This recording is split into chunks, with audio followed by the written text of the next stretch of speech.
သူပြိုင်ပွဲမှာနိုင်ဖို့လားလာရှိတယ် It is likely that he will win the race သူမနေ့ကလေးကရောက်နေတာဖြစ်နိုင်တယ် It is likely that she arrived yesterday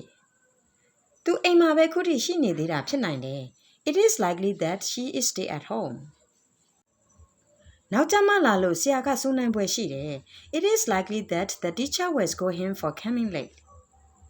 သူ့ရဲ့အမှားကိုသူတို့ထောက်ပြလာပွဲရှိတယ် It is likely that they will point out his mistake ဒီတစ်ချိန်မှာတော့အင်္ဂလိပ်လိုစာတမ်းထုတ်ပေးထားတာကိုလိုက်ဖတ်ပြီးတော့အပြောင်းလဲကျင့်ပေးပါသူပြိုင်ပွဲမှာနိုင်ဖို့လားလာရှိတယ်သူမနေ့ကလေးကရောက်နေတာဖြစ်နိုင်တယ်သူအိမ်မှာပဲခုထိရှိနေသေးတာဖြစ်နိုင်တယ်နောက်ကျမှလာလို့ဆရာကစူးနိုင်ပွဲရှိတယ်